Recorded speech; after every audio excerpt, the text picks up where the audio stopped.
When you are spiritually sensitive, you don't look around and say, who's mad at me?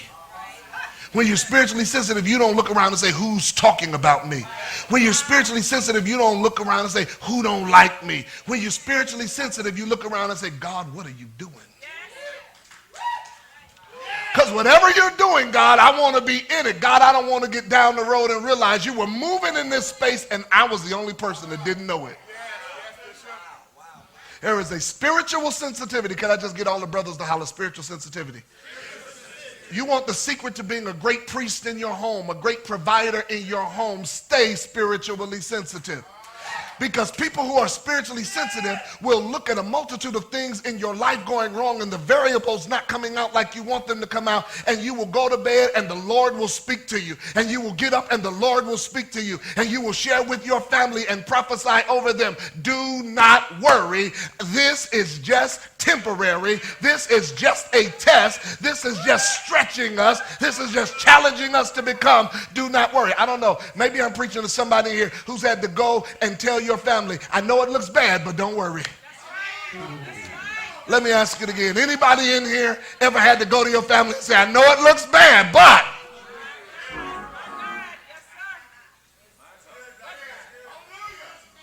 what is the role of the priest? The role of the priest is to remind the people that if you bring a sacrifice, God's going to hear you. Oh, and I came to tell Gathering the Champions, there's some people in here, the Lord has already heard you. Let's just take a minute. Not everybody. Let's just take a minute. If you know the Lord has heard you, let's just take a minute and just holler, thank you for hearing us.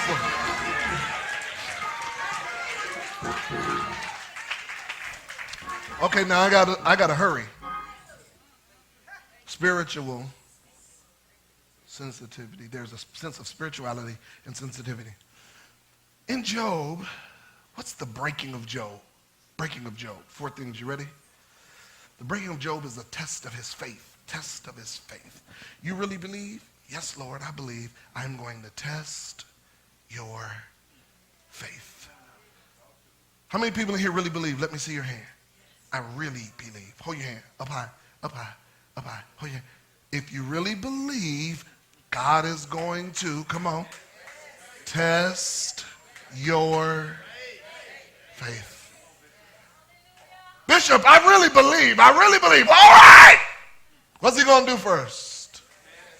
Test your faith.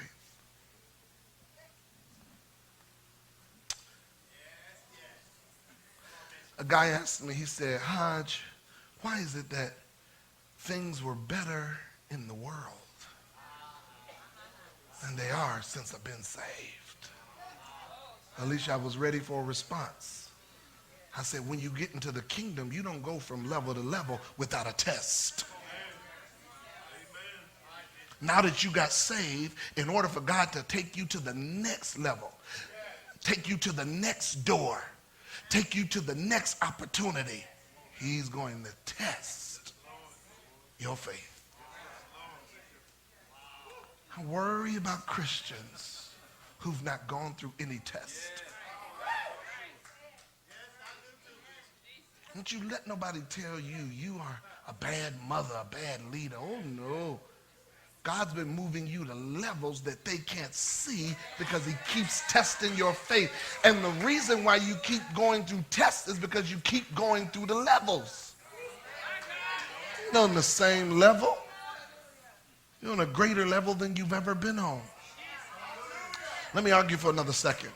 And when you're on a greater level than you've ever been on, sometimes it is not indicated by what you see naturally. Oh, Bishop, I don't know if I agree with you.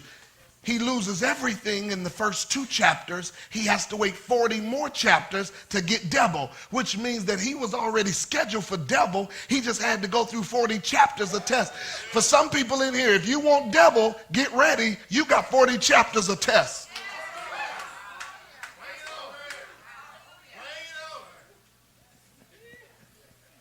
I was reading a story, Ty, about a guy who never made a B. He went from kindergarten all the way through graduate school. He never made a B. He got his Juris Doctorate, but he couldn't pass the bar. So he's never made a B. Got all the way to get his Juris Doctorate, graduated from law school, but couldn't pass the bar. So you know as much as a lawyer knows, but you can't be called a lawyer because you can't pass the test.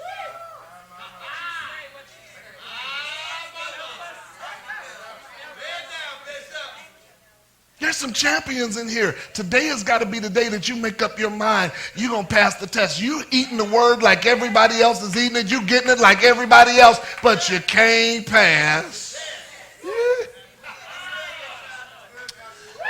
Job experienced a test of faith. Here's the next one. He experienced a test of friendship, test of faith. Say that, test of faith. Here's the next one, test of friendship, because as soon as he starts going through, his friends come. And listen, when your friends get you wrong, that's the greatest test you have to. Can you still be a friend even though you keep getting me wrong? And they were miserable. They're telling Job, Job, innocent people don't go through. Yes, read it when you get a chance. They're telling Job, Job, you have to have a secret sin. Job, be honest, you done hooked up with some little chick on the side. We know you have. And we have equated suffering to sin. So note I want you to take. This has nothing to do with sin. This has nothing to do with sin. Jesus is asked a question by his disciples when he's getting ready to open the eyes of a man who's been born blind. And the disciples out there asked this question. They said, Jesus, who sinned that this man be born blind?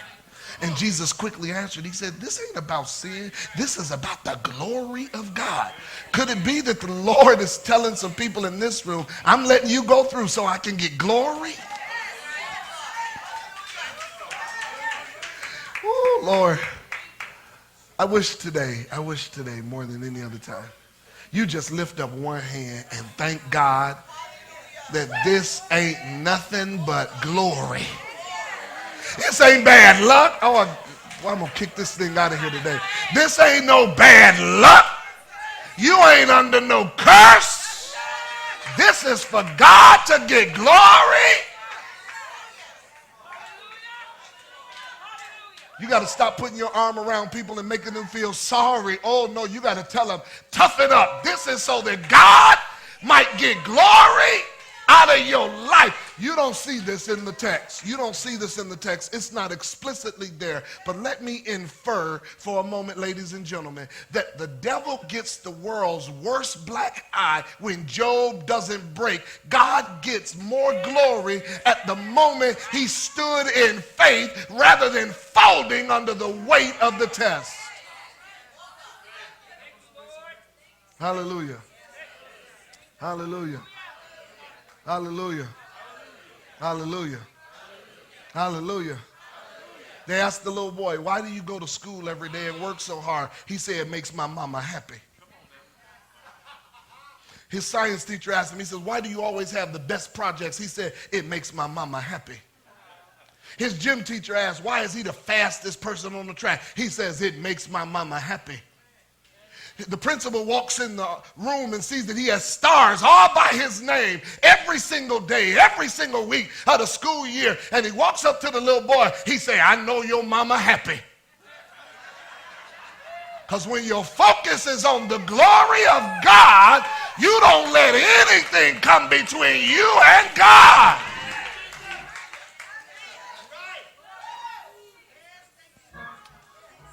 It's a test of faith. It's a test of friendship. It's a test of fortitude. Fortitude. Job, do you have what it takes to stick it out? Job, do you have what it takes to keep on going when the chips are down? Job, do you have what it takes when there's nothing left? There's no money you can look at. There's no family you can look at. There's no health you can look at. Do you still have the ability to stay in faith? Hallelujah. Something must drive us. You just holler that down your road. Something must drive you. Holler it down the other way. That neighbor didn't say nothing to you. Something must drive you.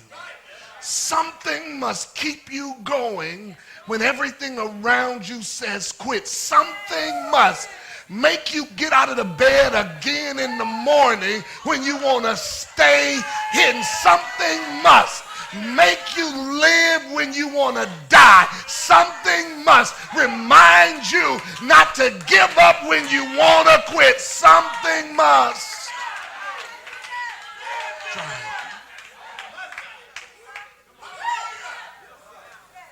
Just ball your fist up and say, neighbor, something must drive you.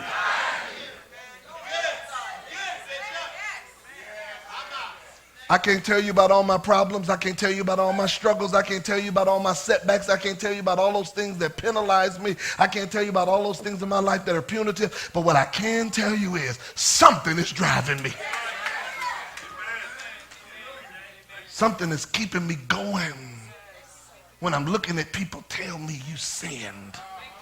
Something is keeping me going when the people who are supposed to know don't know. You know what Job friends teach us? Job friends teach us that there are people who are supposed to know you that don't know you, and the only time you realize they don't know you is when you're going through the kind of hell that make everybody doubt you were authentic in the first place. Preach, Hodges.